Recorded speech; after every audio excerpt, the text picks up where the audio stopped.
বাংলাদেশের প্রত্যেকটা আন্দোলন আপনি যদি রাস্তায় না নামেন এর আগে কোনো বাস্তবায়ন হয় না। আমাদের যদি পে স্কেল বাস্তবায়ন না হয় আমরা দত্ত কণ্ঠে বলতে চাই নির্বাচনে আমরা শিক্ষক সমাজ দায়িত্ব পালন করব না। বিসমিল্লাহির রহমানির রহিম। সংগ্রামী সাথী বন্ধুগণ, আজকে আমাদের পানের দাবি পে স্কেলের জন্য সারা বাংলাদেশ থেকে শিক্ষক সমাবেশ আজ জেগে উঠেছে। আমরা টেচির চত্বরে আজ হাজির হয়েছি। সারা বাংলাদেশের শিক্ষক সমাজ আজকে আমরা শহীদ মিনার থেকে আমরা আজকে জবিনা অভিমুখে যাত্রা করব। প্রধান উপদেষ্টার সামনে আমাদের আর্জি থাকবে, আমরা 11 বছর হলো পে স্কেল থেকে বঞ্চিত।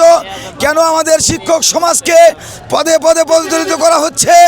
আমাদেরকে কথা দিয়ে কথা রাখা হচ্ছে না। আমাদের বাসা ভাড়া নিয়ে, আমাদের মেডিকেল নিয়ে সব সময়কে বেসরকারি শিক্ষকদের ঠকিয়ে আসা হচ্ছে। আমরা আজকে প্রতিজ্ঞা করে এসেছি আমাদের দাবি না আদায় হওয়া পর্যন্ত আমরা বাড়ি ফিরে যাব না। আমরা আগামী নির্বাচনে আমাদের যদি পে স্কেল বাস্তবায়ন না হয় আমরা দত্ত কণ্ঠে বলতে চাই নির্বাচনে আমরা শিক্ষক সমাজ দায়িত্ব পালন করব না। তাই আমি বলতে চাই সরকার বাহাদুরের আন্দোলন তুঙ্গে ওঠার আগেই তাদের জন্য সম্মতি হয়, তাদের জন্য সুদৃষ্টি ফিরে আসে। বাংলাদেশের এই গণমানুষের পে স্কেল যেন আগামী দিনে আর রক্ত ঝরাতে না হয়, একটি মানুষের জন্য আর মৃত্যু না হয়, এই আশা এই প্রত্যাশা আমি রাখছি।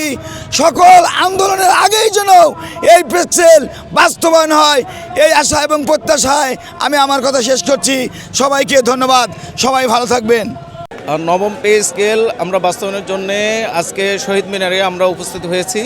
এটা গণকর্মচারী, সারা বাংলাদেশের সকল কর্মচারী আমরা একটা যৌক্তিক পে স্কেলের জন্যে আমরা মাননীয় প্রধান উপদেষ্টার আজকের কোন ধরনের স্টেপ নিচ্ছে আমরা সেইটার উপরে আজকে আমরা ডিপেন্ড করছি। এবং আজকে সম্ভবত আমাদের ভুকা মিছিল হওয়ার কথা এবং প্রধান উপদেষ্টার দপ্তর বরাবর আমাদের একটা মিছিল হওয়ার কথা আছে। আমরা চাই না যে আমাদেরকে রাজপথে আমাদের আবার ওই পদযাত্রা করতে হয়, আমরা এটা চাই না। নবম পে স্কেলের যে বিষয়টা আসছে, আজ থেকে 2015 সালের কথা আমি যদি বলি, 2015 সালে সর্বশেষ হচ্ছে আপনার পে স্কেল বাস্তবায়ন হয়েছে এবং আজ থেকে 11 বছর ধরে এই মাঝে আর কোনো পে স্কেল নাই। কারণ 11 বছরে যে মানুষের যে দ্রব্যমূল্যের ঊর্ধ্বগতি হয়েছে এটা কিন্তু সবাই জানে। আপনার বিশেষ করে আপনি যদি বলেন এই যে সংবাদকর্মী যারা আছে তাদের ন্যূনতম যে বেতনটা, এই বেতনে তারাও ঠিকমতো চলতে পারে না। অনেকে মনে করছে যে এই পে স্কেলটা শুধুমাত্র হচ্ছে সরকারি কর্মচারীদের জন্যে, আসলে একেবারে ভুল ধারণা। এই পে স্কেল হচ্ছে সার্বজনীন। অনেকেই জানে না যে এইটার কারণে বেসরকারি কর্মচারীরাও উপকৃত হবে। কারণ সরকারি যখন কোনো কিছু বাস্তবায়ন হয় তখন এইটার বেনিফিট কিন্তু বেসরকারি যারা লোকজন আছে, বিভিন্ন কর্পোরেট সেক্টরে যারা ইনভলভ আছে তারাও কিন্তু কোনো না কোনোভাবে উপকৃত হয়। কিন্তু আমাদের একটা দেখেন যে ন্যূনতম পে স্কেলের যেটা আপনার লাস্ট হচ্ছে একজন 20তম গ্রেডের কর্মচারী হচ্ছে 8,250 টাকা পায়। এই 8,250 টাকা দিয়ে আপনার 6 সদস্যের একটা ফ্যামিলি, কারণ গভর্নমেন্ট বারবার বলছে যে 6 সদস্যের ফ্যামিলি যাতে ঠিকমতো চলতে পারে সেই রকম একটা পে স্কেল বাস্তবায়ন করা হবে।